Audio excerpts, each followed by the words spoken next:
Bonjour, this is Patrice Evra. You may know me as an ex-footballer player, captain.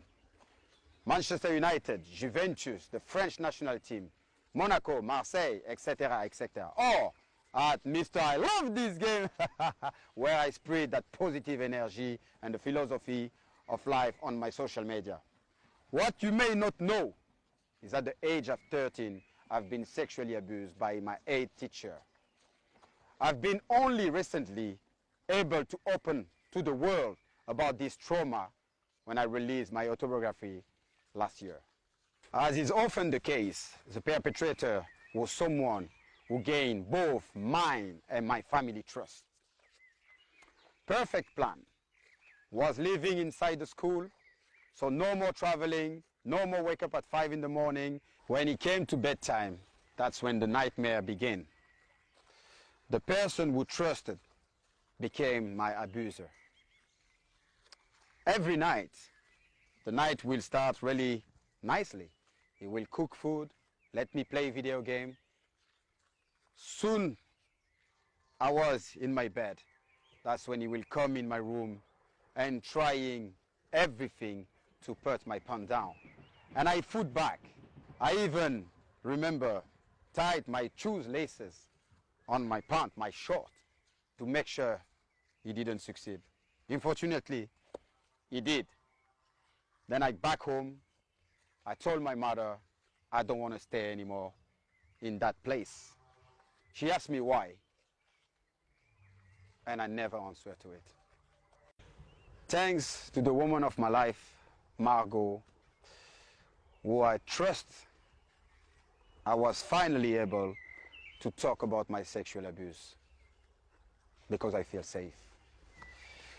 Due to my African upbringing, even talking about love is a taboo subject. So what's happening to myself was even harder to talk about. And then I play football in a high level, and we all know in sports, the toxic masculinity is something so common. Children have the right to feel protected and respected, but billions of children do not. Instead, they live day and night with fear. There is a silence and stigma and shame who only help who those perpetrate the violence. Abuse against children have been accepted for so many years. But let's be clear, this is not acceptable. We need to educate society to protect girls and boys, to support them with service are funded and focus on the needs of the survivor. The shame that survivors feel, it's so heavy to carry.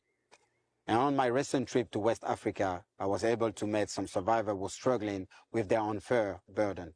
During my visit, I was really moved listening to those children survive about unbelievable abuse. But also, I was really hopeful when I participated to that class teaching young boys about consent, a really important word. And those little girls speak up against dangerous cultural norm and practice. As a survivor and public figure, I realize how important it is to have those difficult and uncomfortable conversations that force us to dig deeper within ourselves. And I really seek and encourage other people to do the same, even if I know it's not easy. After football, I really want to be involved in amplifying all the good work has been done in the issue of violence against children in order to instigate a concrete change around the world. I would like to raise awareness and urge the government to protect those fundamental rights for children by supporting parents, schools, health sector.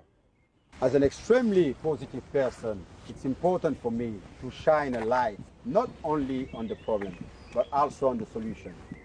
I would like to lead by example.